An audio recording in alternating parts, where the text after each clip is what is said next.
Do you think it's really important, like, to know your history? Is that going to really help you in the future today? Yes. You think it will? It's important to know your history. It's important to know every part of your history so your history won't be repeated.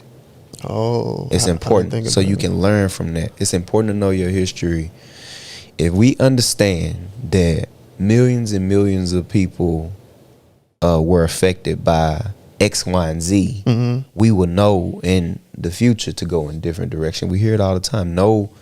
You have to know your past in order to succeed in your future. Right. And it's important to know our past. We have to know. We got to know all parts. Yeah. The good parts, the bad parts, the ugly parts, you know. Yeah. Let's talk about it. If we want to be really real about this, bro, Black people Africans were a big part of the slave trade, and we tend to ignore that.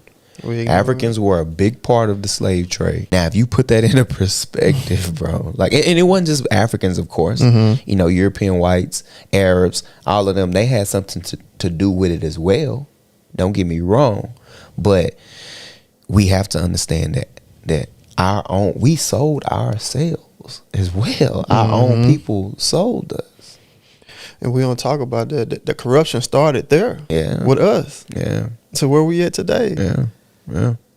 Going through the bullshit we going through in America. And that's why I never understood when, like, Nigerians or just Africans, period, come over here, they judge us. And they have some sort of entitlement over us. Like, oh, that brother is lost. So you do realize it's a good chance that your ancestors sold mine into slavery.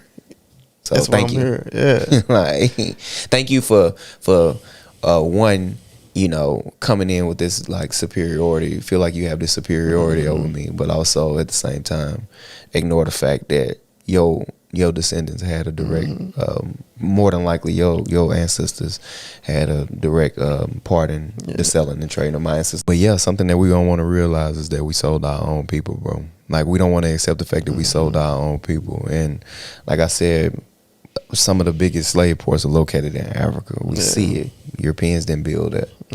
You know, and maybe they did. Maybe they had a part in it, but it had to be some quid pro quo, some give and take. It had to be some shit going on, some agreements between our people, bro. And we don't want to accept that.